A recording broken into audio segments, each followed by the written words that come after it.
Hey guys, what's going on? My name's Akil, and welcome to my first movie review for 2026, guys. And it just happened to be a brand new Sam Raimi movie, guys. Yes, and it's Send Help. Now, this is a movie going into it that before the trailer came out, I was like 50-50 on whether or not I would actually watch the movie or not. Then the trailer came out, and I was like, yeah, I could see myself watching this. And the second trailer came out and confirmed that even more. And I saw it today with my two friends in the city in Sydney, and man, this is a wild ride. This is a wild ride for sure.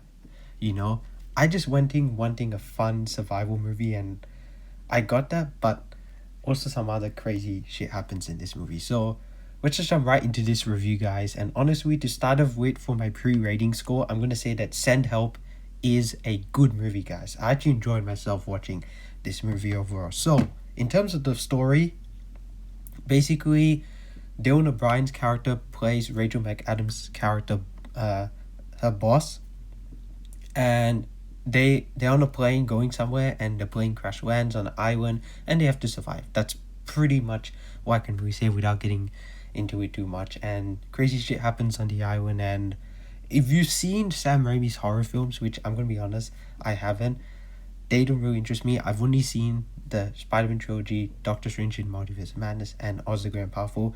I personally like Oz. I think that's underrated. I'm a fancy fan, so there's that. But honestly, I feel like Raimi is known for horror, and I'm very curious to see. I was interested to see what he would do here, and doing a horror movie after quite some time.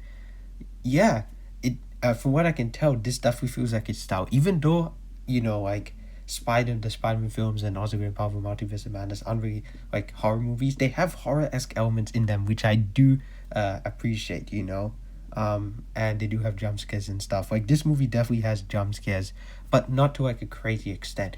However, this is not really a horror movie. This is more of a survival thriller, and also a bit psychological, I would say. So that's that. But I enjoyed the story, and yeah, it's definitely a fun little crazy wacky wild ride that's less than 2 hours overall. All right, now going into the positives of this movie, by far the highlight is the acting. Rachel McAdams and Dylan O'Brien are so good in this movie. They both really did a great job, and I don't know who's better here. Both, I think, are on equal par here. They both did a really good job here, and yeah, I think that Dylan O'Brien definitely, from what I know him from, which is I guess Maze Runner and Deepwater Horizon, maybe something else I can't remember, but honestly, he's definitely come a long way since then. Maze Runner was definitely more for the YA crowd, but my god, he is actually really, really good. And also, Rachel McAdams, she's great. I haven't seen her in many things, I'm pretty sure. I know she's in the Doctor Strange movies as well, but she's great here. She's really, really great here. So yeah, I thought that the acting was really, really good overall. Another thing was the gore. I never thought I'd say this in my life when it comes to a movie review on YouTube, but here we are.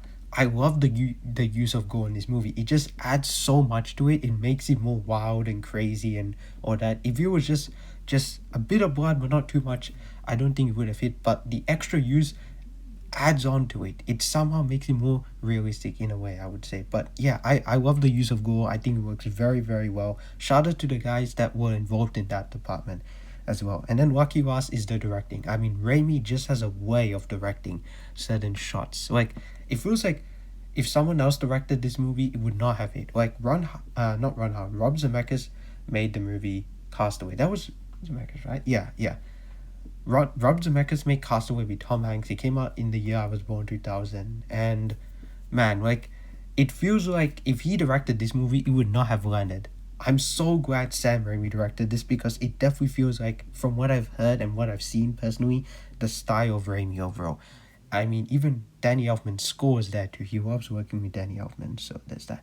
Now, getting into the negatives, the biggest flaw of this movie, personally to me, I've said it time and time again in other reviews, but the pacing. It's a survival movie, they're stuck on an island. Of course, there's going to be times that they don't really do much, but even at the start of the movie as well, which we'll get onto after this, but I have to say the overall pacing of this movie at times could have been a little bit better. I don't mind the movie being short. I'm glad it's not dragged out like Castaway, which I did like Castaway, but I did not love Castaway. But this movie is solid. I actually don't mind it for what it is. But the pacing, I just feel like they could have improved it just a little bit. I feel like another thing is the beginning. I feel like the start of the movie, they could have touched up on the pacing there too, but also added some more depth to one of the characters. I won't spoil because that will, I guess, ruin the experience for you guys. But I will say that one of the characters gets quite a bit of that. One of the characters don't.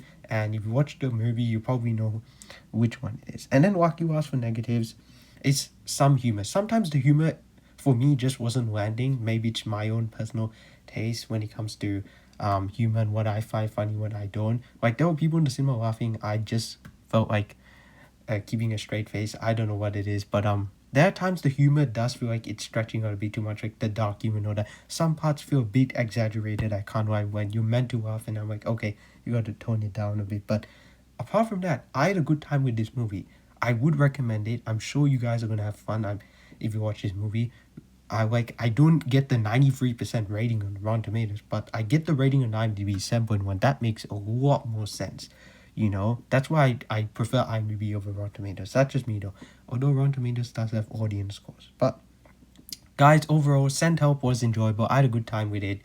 So as a final score, I'm going to give Send Help a 7 out of 10. It was good, not great, nothing mind-blowing personally. I wanted to love this movie. I feel like there's a great movie in here, but there are things that do take it out. Like I just said, some of the humor, the pacing, and the beginning. But there's still a movie here that I think you guys will really, really like overall. So there's that. But guys, those are my thoughts on Send Help. Next up, in terms of movie reviews for the channel, Scream 7 is coming out next month. I would love to see that in the cinema. I didn't see 5 and 6 in the cinema, or Scream 2022, just out of Scream, that came out 2022, and Scream 6 I didn't see in the cinema as well, but I would love to see Scream 7 in the cinema. Good luck, have fun, don't die. I don't know what's going on with that movie in terms of the release date in Australia, so that might be a catch-up review for the end of the year. And then after that, we are in March, and my god, Project Hail Mary, really, wow, we're just flying through time, it feels like. And then soon before you know it, we'll get the Michael Jackson biopic, and then the summer movie season kicks in for the US and other parts of the world. First it'll be like winter time, but anyway, time just speeding by. In terms of other reviews though, I'm almost midway through Stargate Atlantis season 5, so I still aim to get a review for that to be my next special video sometime mid next month in February. And after that, I will be going back to One Piece, going through Egghead, and hopefully getting a review out for that by the end of February. So look forward to those 3 reviews next month. So there's that. But guys, that's all I have to say for now. Thank you guys so much for watching. What do you guys think of Send Help if you've already seen it? I know it hasn't come out in the States yet, but I'd love to hear your thoughts. Don't forget, again, thank you guys so much for watching. Don't forget to like, comment, and subscribe to my channel. My name's Akil, otherwise known as the Comic Director, and I'm signing out.